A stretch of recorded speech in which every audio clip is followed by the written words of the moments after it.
Assalamualaikum warahmatullahi wabarakatuh. Hai, semangat pagi anak-anak hebat. Bagaimana kabar anak-anak semua? Semoga hari ini anak-anak dalam keadaan sehat-sehat semua ya. Hari ini anak-anak kelas 3 akan belajar kembali bersama Bu Leli. Jika minggu lalu anak-anak sudah belajar macam-macam peristiwa perubahan wujud benda, kali ini kita akan belajar beberapa keajaiban perubahan wujud yang ada di sekitar kita. Tujuan pembelajaran hari ini, yang pertama, anak-anak dapat mengidentifikasi informasi yang terkait dengan perubahan wujud benda dengan benar atau dengan tepat. Yang kedua, siswa dapat mengetahui informasi terkait pembuatan garam, terjadinya pemanasan global, dan terjadinya hujan. Sebelum kita memulai pembelajaran hari ini, mari sama-sama kita mulai dengan bacaan basmalah bersama-sama. Bismillahirrohmanirrohim. Mari kita simak materi hari ini. Anak-anak, setiap hari terjadi perubahan alam di sekitar kita. Perubahan wujud benda contohnya. Hujan terjadi akibat perubahan wujud benda. Makanan menjadi lezat karena adanya garam yang diperoleh dari perubahan wujud benda. Perhatikan keesaan Tuhan yang Maha Kuasa melalui perubahan wujud di sekitar kita. Dapatkah anak-anak mengamati peristiwa perubahan wujud dalam keseharian kita? Anak-anak, ada beberapa contoh perubahan wujud yang terjadi di sekitar kita. Seperti cara pembuatan garam, terjadinya pemanasan global atau global warming, dan terjadinya hujan. Yang pertama, keajaiban yang pertama yaitu cara pembuatan garam. Anak-anak pasti sudah tahu dan pernah melihat bagaimana rasanya garam kan? Garam membuat masakan menjadi lezat. Makanan yang tidak diberikan oleh garam akan terasa hambar. Tahukah anak-anak perubahan wujud benda apa saja yang terjadi pada garam? Perubahan wujud yang terjadi pada garam yaitu perubahan wujud benda cair menjadi benda padat. Apakah anak-anak tahu bagaimana cara membuat garam? Garam dihasilkan dari air laut. Di pinggir pantai, petani membuat ladang garam. Ladang garam ini berbentuk tambak-tambak untuk menampung air laut. Berikut adalah langkah-langkah pembuatan garam. Langkah yang pertama, petani garam menyiapkan petak-petak tambak. Tanah di dalam tambak terlebih dahulu harus dipadatkan. Yang kedua, setelah tambak garam dibuat, lalu diisi dengan air laut dengan kedalaman tertentu. Air laut yang terkena matahari akan menguap meninggalkan kristal-kristal garam. Proses ini disebut juga dengan kristalisasi. Langkah yang ketiga, setelah sekitar 210 hari atau setelah musim kemarau berakhir, lapisan garam di dasar tambak harus segera dipanen. Memanennya jangan menunggu musim hujan tiba. Mengapa? Sebab kualitas garam akan menurun atau tidak bagus. Langkah yang keempat, setelah dipanen, garam-garam tersebut akan dijual ke berbagai pabrik. Di pabrik tersebut, garam-garam akan ditambahkan iodium. Lalu, garam siap dikirim ke berbagai daerah. Nah, anak-anak, itu tadi cara pembuatan garam. Sekarang, anak-anak tentu tahu ya, dan pernah mendengar istilah pemanasan global atau global warming. Pemanasan global atau global warming adalah meningkatnya suhu rata-rata di seluruh bagian bumi, mencakup atmosfer, laut, daratan, dan bumi. Peningkatan suhu ini sudah terjadi sejak awal abad ke-20 Masehi.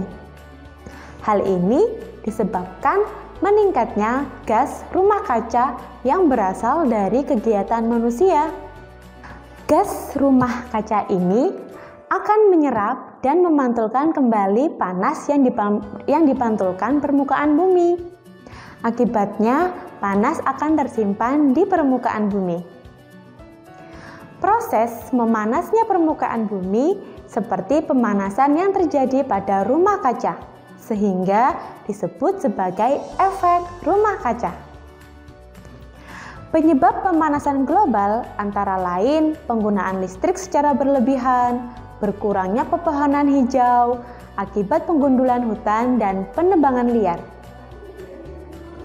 Jumlah kendaraan yang meningkat, volume asap pabrik yang semakin tinggi, pembakaran hutan, meningkatnya penggunaan pupuk kimia dalam pertanian, serta kondisi bumi yang semakin tua.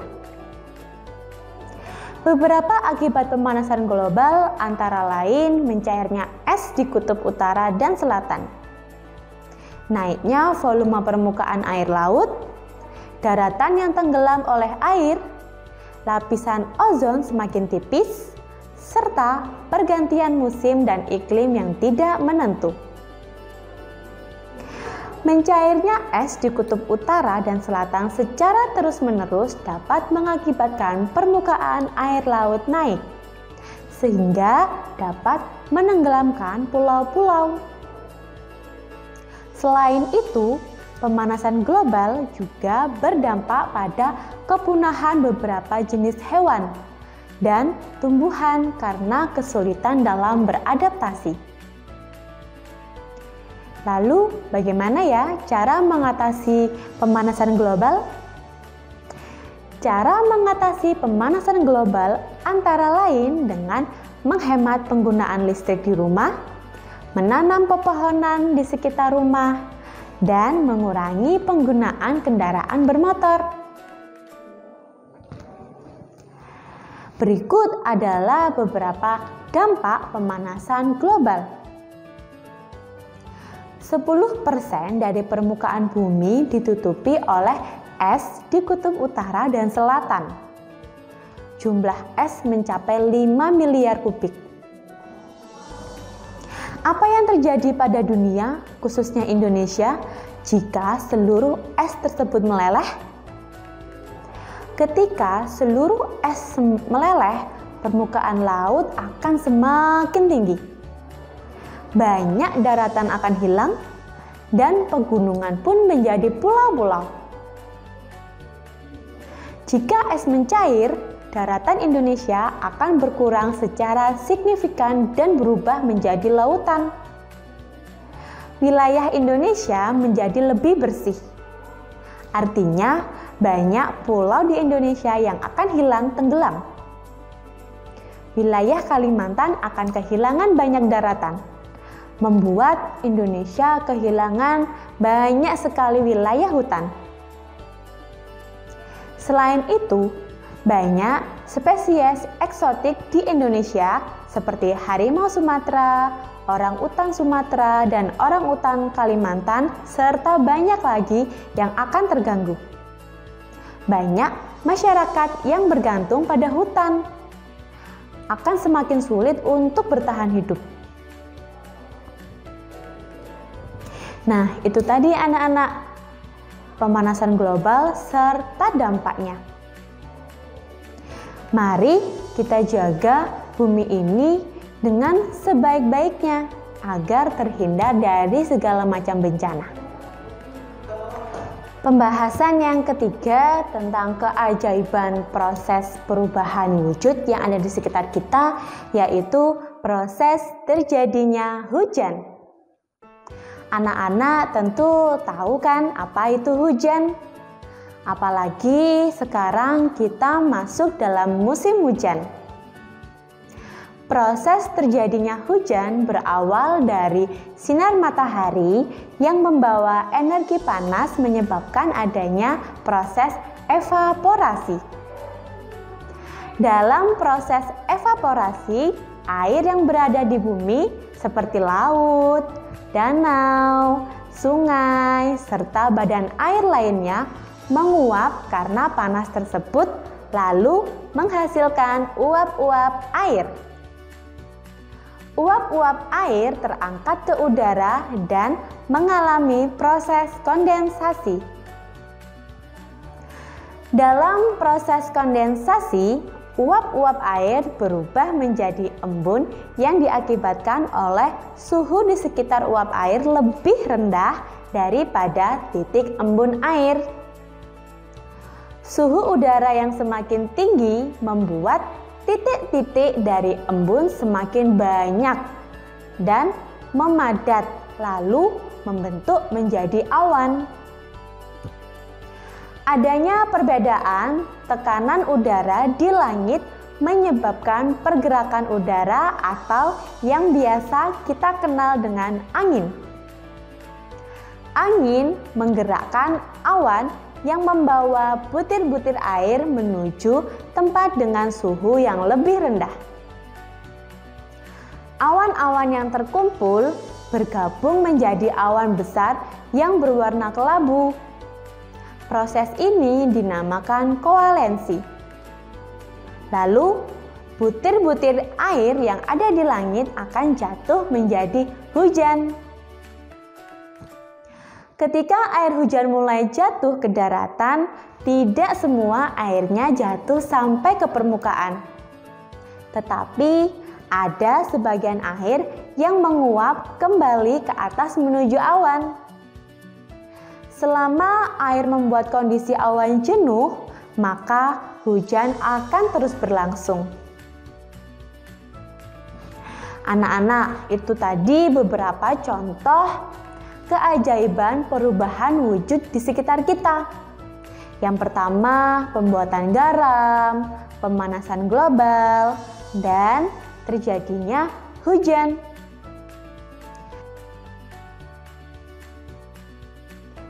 Anak-anak, sekarang Bu Leli akan melakukan percobaan perubahan wujud pada telur.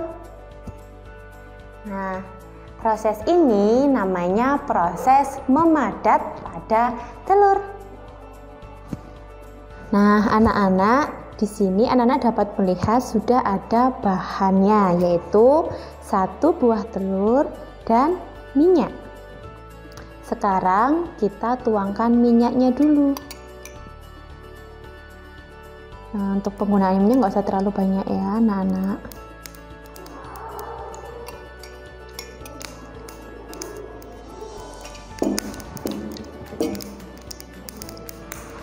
Nah, sambil nunggu minyaknya panas, kita pecahkan telurnya.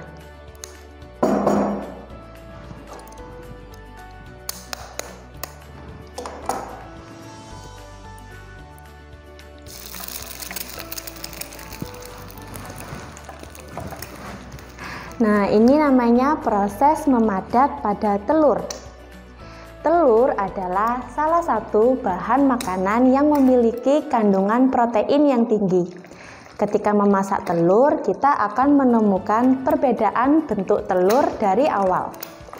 Sebelum dimasak, telur berbentuk cair dan sedikit kental. Namun, ketika direbus, telur akan menjadi benda padat. Hal itu dikarenakan adanya panas yang dihasilkan dari air. Begitu pula halnya ketika kita memasak telur mata sapi seperti yang ada di sini. telur yang pecah berbentuk cairan. Namun ketika kita memasukkannya ke dalam minyak panas, maka cairan telur tersebut akan memadat.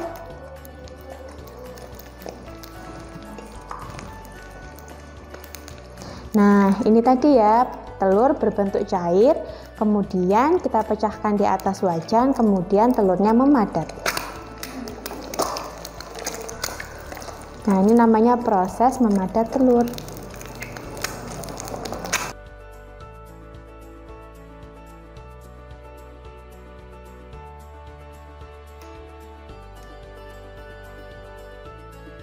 Oke anak-anak, ini dia telur mata sapi sudah jadi. Nah, ini namanya proses memadat telur. Dari benda cair berubah menjadi benda padat. Anak-anak bisa loh mencobanya di rumah. Oke?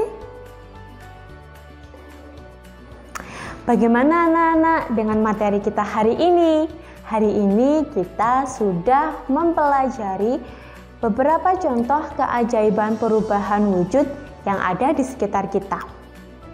Anak-anak jadi tahu bagaimana cara pembuatan garam, kemudian pemanasan global, serta dampak yang terjadi, dan bagaimana proses terjadinya hujan. Serta anak-anak juga sudah melihat percobaan perubahan wujud yang boleh dilakukan dalam video sebelumnya, yaitu video memasak telur goreng, yang mana telur goreng ini terjadi perubahan wujud benda cair menjadi benda padat. Semoga materi yang tadi Bu Leli sampaikan dan kita pelajari bersama-sama dapat bermanfaat bagi anak-anak semua. Jangan lupa tetap semangat belajar dari rumah, rajin membaca, sholat 5 waktu, mengaji, dan murojaah surat pendek. Serta tak lupa untuk sering membantu orang tua di rumah. Tetap jaga protokol kesehatan ketika berpergian dengan cara menggunakan masker dan jaga jarak. Bu Leli akhiri materi hari ini. Wassalamualaikum warahmatullahi wabarakatuh. Sampai jumpa.